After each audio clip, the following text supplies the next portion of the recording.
Bonjour les amis. Aujourd'hui, on va continuer à parler sur les animaux en français. Maintenant, on va parler des animaux sauvages. Par exemple, le lion, Panthera leo, est un grand félin carnivore qui se trouve principalement en Afrique subsaharienne, bien qu'une petite population de lions d'Asie existe également. Les lions sont connus pour leur apparence majestueuse, caractérisée par une crinière distinctive chez les mâles. Pour les masculins, on a lion. Et pour les féminins, lionne. Pour les petits, lionceau.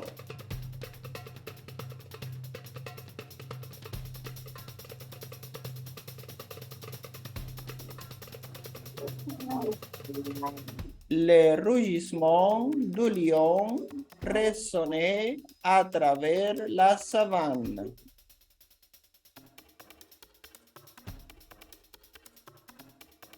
Le tigre, Panthera tigri, est un mammifère carnivore de taille moyenne à grande. Il se distingue par son corps musclé, ses membres puissants et son pelage rayé caractéristique. Les tigres sont connus pour leur beauté et leur majesté et sont considérés comme l'un des prédateurs terrestres les plus impressionnants. Pour les masculins, on a tigre. Pour les féminins, tigresse. Et pour les petits, tigreau. Les tigres sont capables de nager et sont souvent attirés par l'eau pour se rafraîchir ou chasser leur proie. L'ours est un grand animal de fourrure, généralement de taille imposante, avec un corps massif, une tête lâche et des membres puissants. Il existe différentes espèces d'ours réparties dans différentes régions du monde, chacune ayant ses propres caractéristiques distinctes. Pour les masculins, on a ours. Pour les féminins, on a ours. Et pour les petits, oursons.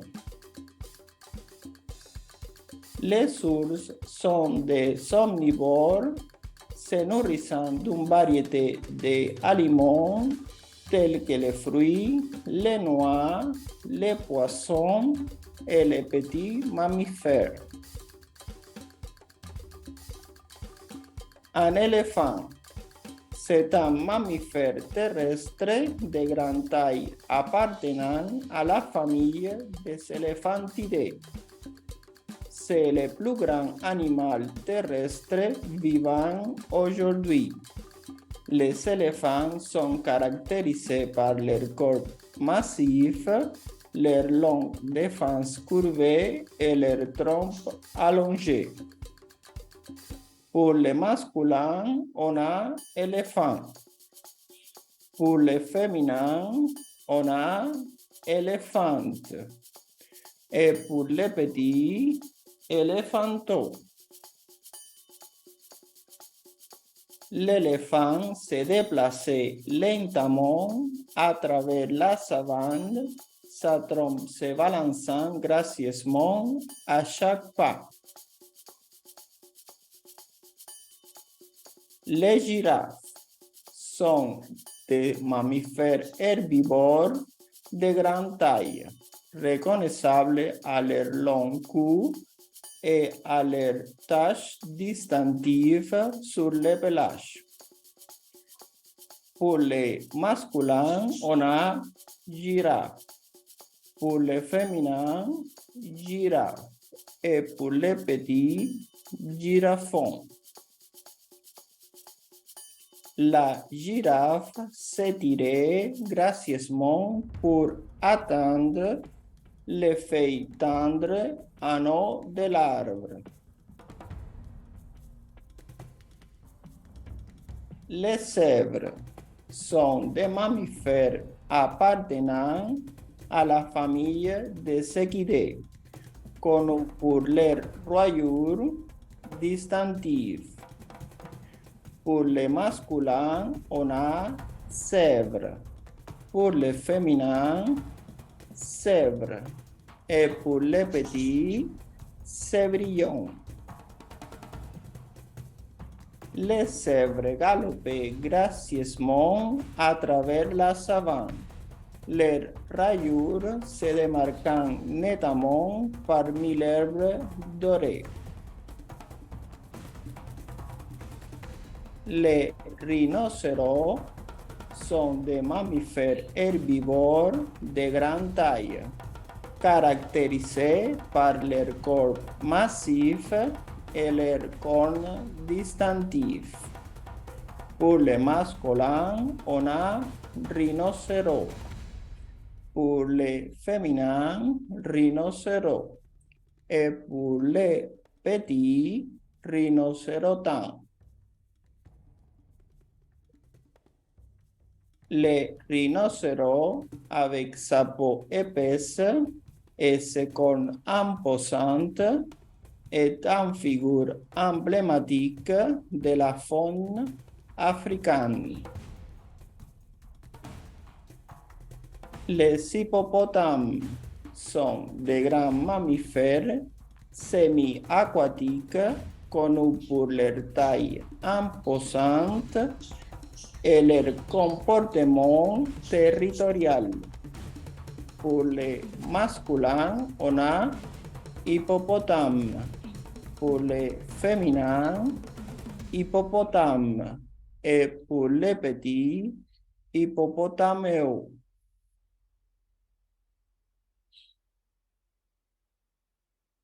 Les hippopotames ouvrent grand leur gueule, dévoilant leurs énormes canines lorsqu'ils cherchaient à intimider leurs rivaux. Les singes sont des primates connus pour leur agilité, leur intelligence et leur comportement social.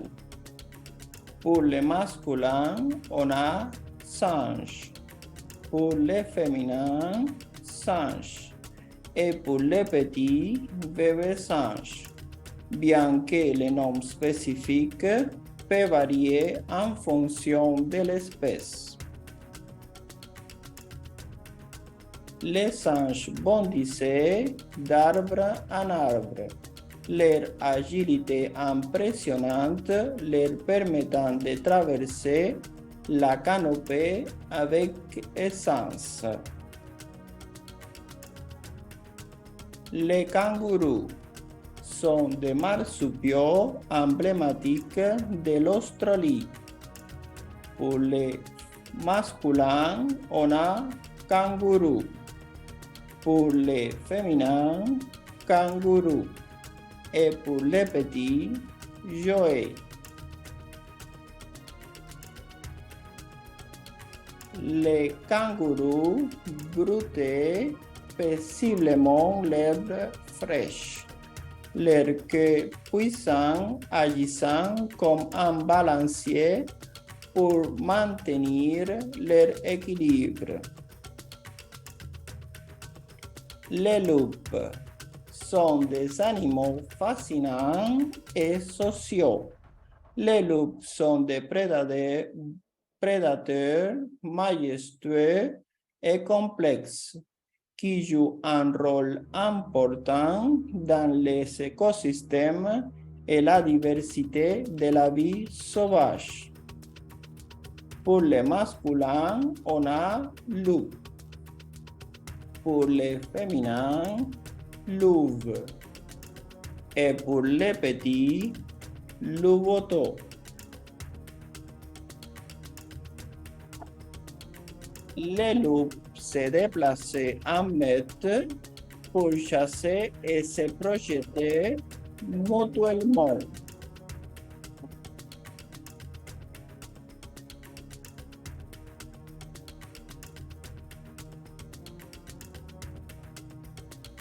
Les renards, c'est un mammifère de la famille des canidés, appartenant au genre Vulpe.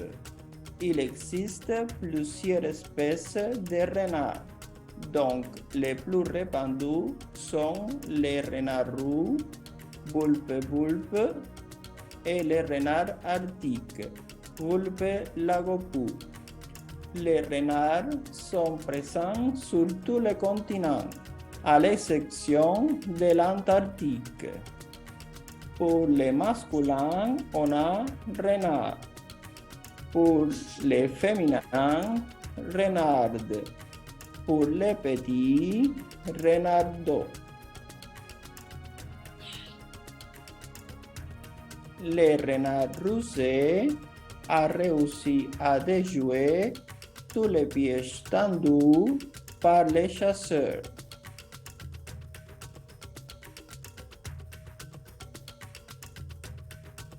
Le guépard, connu scientifiquement sous le nom de Acinonyx jubatus, est un grand félin appartenant à la famille des Felidae. Il se distingue des autres félins par sa vitesse exceptionnelle et sa silhouette élancée. Le guépard est principalement présent en Afrique, bien qu'il ait également été trouvé dans certaines régions d'Asie. Pour les masculins, on a guépard. Pour les féminins, guéparde. Et pour les petits, guépardeau.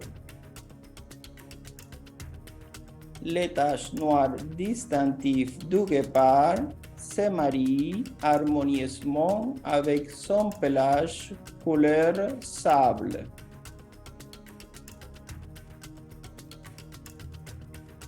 Le léopard, appelé Panthera pardus, est un grand félin appartenant à la famille des Felidae.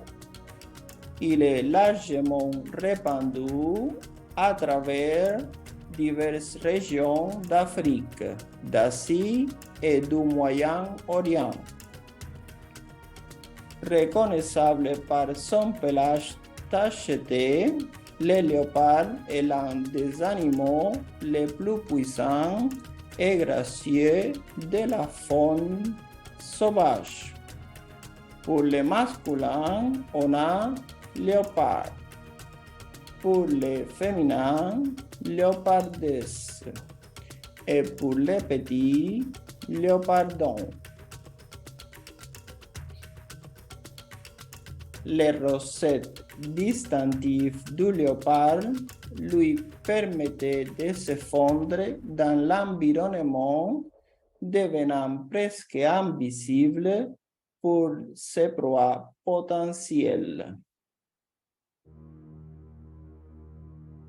Un panthère est un grand félin appartenant au genre Panthera, qui comprend plusieurs espèces, donc les léopards, les jaguars, les lions et les tigres.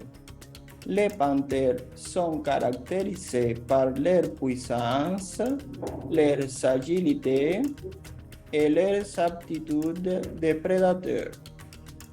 Pour les masculins, on a panthère. Pour les féminins, panthère. Et pour les petits, panthéron. La panthère noire, avec son pelage d'ébène, se fondait dans l'obscurité de la nuit. dissimulant sa présence à la perfection. Les phoques sont des mammifères marins appartenant à la famille des Phocidae.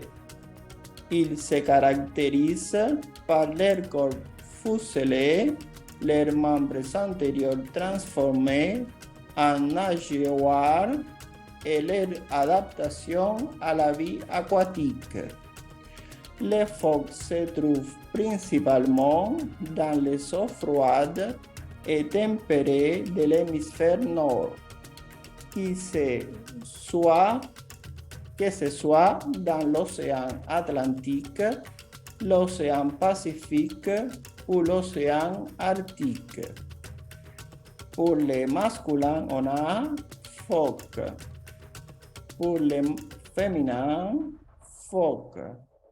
Et pour les petits, phoquillons. Les phoques à fourrure étaient étendus sur les rochers, profitant du soleil et se prélassant au bord de l'eau.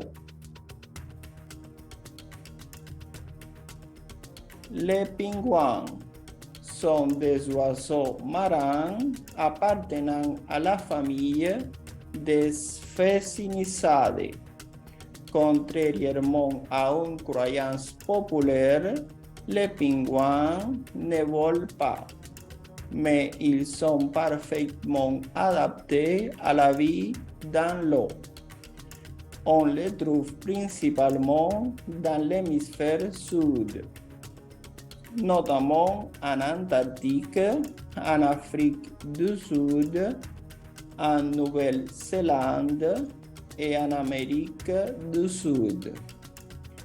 Pour les masculins, on a pingouins.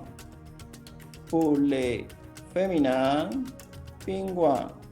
Et pour les petits, poussins. Bien que les pingouins n'ont pas de distinction claire de genre.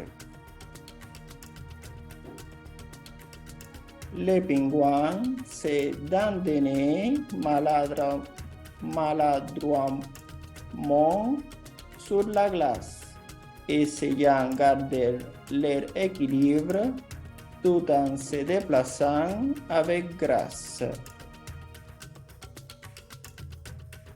Les dauphins sont des mammifères marins appartenant à la famille des Delphinidae. Ils sont connus pour leur intelligence, leur sociabilité et leur agilité dans l'eau. Les dauphins se trouvent dans les océans du monde entier, des eaux côtières aux régions ouvertes, et certaines espèces peuvent également vivre dans les rivières. Pour les masculins, on a dauphin. Pour les féminins, dauphine. Et pour les petits, dauphins. Bien que les dauphins n'ont pas de terme spécifique pour les petits.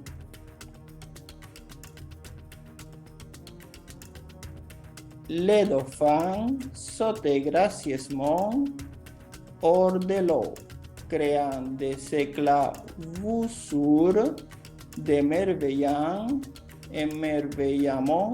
et de joie. Les baleines sont des gigantesques mammifères marins appartenant à l'ordre des cétacés. Ils sont connus pour leur taille impressionnante, leur chant mélodieux et leur comportement migratoire. Les baleines se trouvent dans tous les océans du monde, depuis les eaux polaires jusqu'aux zones tropicales. Pour les masculins, on a baleine. Pour le féminin, baleine. Et pour les petits, baleineaux. Les baleines bleues, les plus grandes créatures vivantes de notre planète, nageaient gracieusement dans les eaux profondes, leur souffle puissant s'élevant dans l'air. Les sauterelles sont des mammifères marins appartenant à la famille Otaridae. Elles sont étroitement liées aux phoques et aux morses.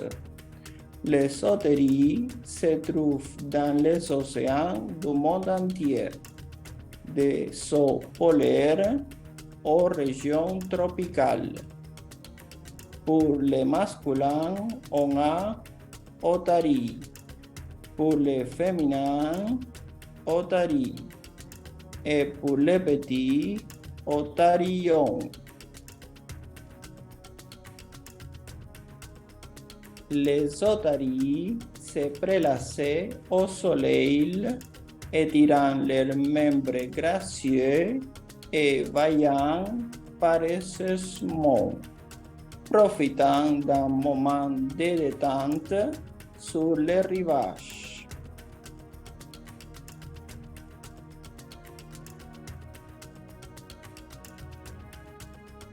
Et maintenant, on va parler de quelques expressions avec des animaux sauvages. Par exemple, on a se jeter dans la gueule du loup. Cela signifie se mettre volontairement dans une situation dangereuse ou risquée. On a, par exemple, il est courageux de se jeter dans la gueule du loup et affronter ses peurs pour atteindre ses objectifs. Russer comme un renard. Cela décrit une personne astucieuse, ingénieuse et pleine de subtilité dans ses actions ou ses intentions. Par exemple, elle a utilisé sa ruse et ses talents de persuasion pour convaincre tout le monde, montrant qu'elle était aussi rusée qu'un renard. Un ours mal léché est utilisé pour décrire une personne au comportement rude, grossier ou peu sociable. Par exemple, son apparence négligée et ses manières rudes donnent l'impression qu'il est un véritable ours mal léché. Rire comme une baleine est utilisé pour décrire quelqu'un qui rit d'une manière excessive, bruyante et contagieuse. Par exemple, quand son amie a raconté une blague hilarante, elle s'est mise à rire comme une baleine, secouant tout son corps dans une explosion de joie.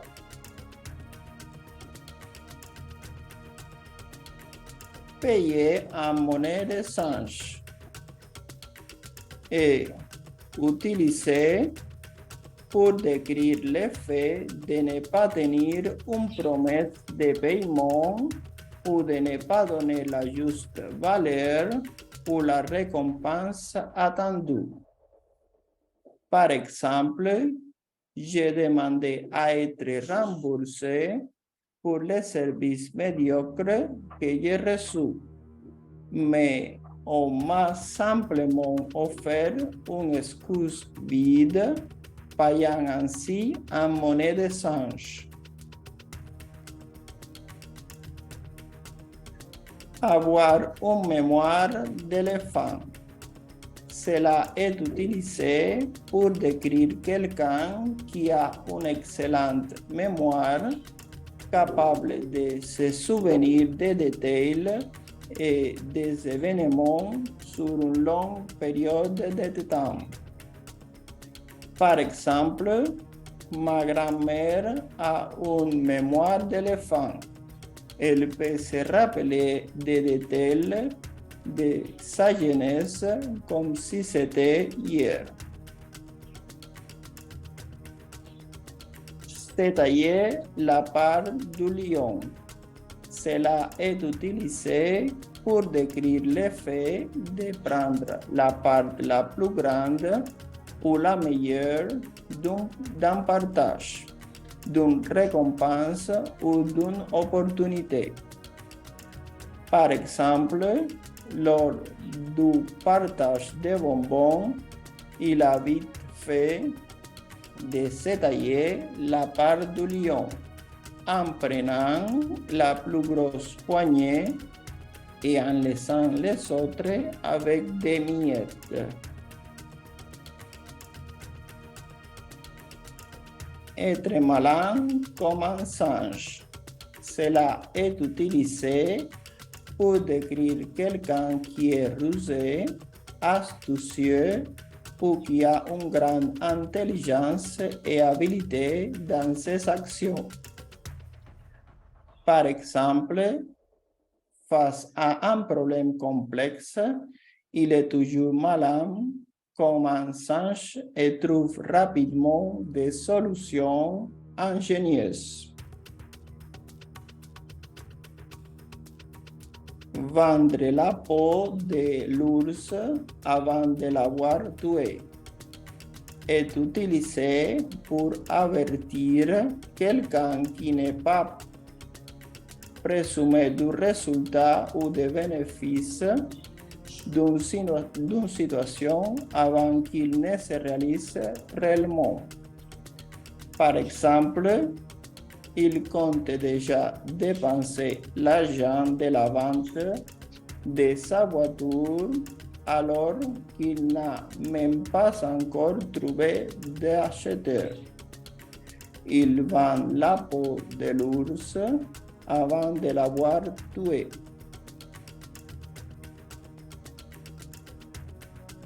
L'arme des crocodiles est utilisée pour décrire des larmes ou des expressions de tristesse feintes ou hypocrites.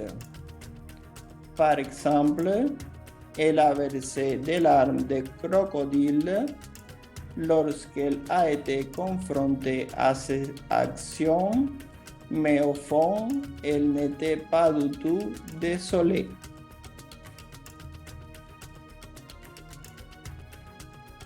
Être une langue de vipère est utilisé pour décrire une personne qui aime répandre des commérages, des rumeurs et des paroles médisantes sur les autres de manière malveillante. Par exemple, méfiez-vous d'elle. Elle est une véritable langue de vipère. Elle passe son temps à répandre des ragots sur les gens.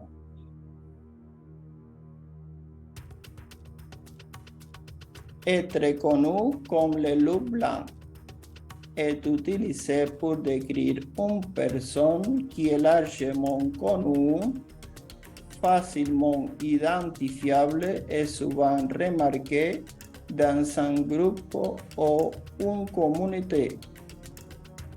En tant que célèbre cuisinier, il est connu comme le loup blanc, le monde de la gastronomie.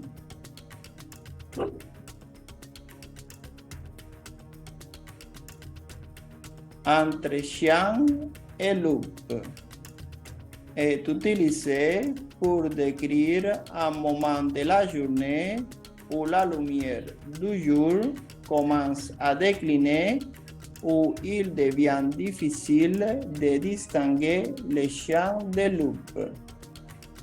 Par exemple, elle regardait par la fenêtre, captivée par la magnifique paysage entre champs et loup. Lorsque le soleil se couchait et le ciel se remplissait de nuances de violet et d'orange. Crier au loup est utilisé pour décrire le fait d'alerter à tort, de manière répétée ou exagérée, sur un danger ou une situation urgente qui n'existe pas réellement. Par exemple, il a tendance à crier au loup à la moindre contrariété, ce qui rend difficile de distinguer les véritables situations d'urgence.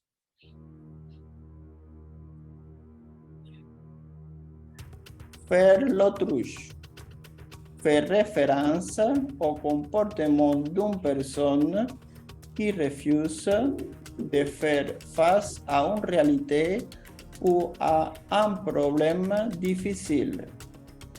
Par exemple, face à ces problèmes financiers, il fait l'autruche en ignorant ses dettes et en évitant d'ouvrir ses relevés bancaires.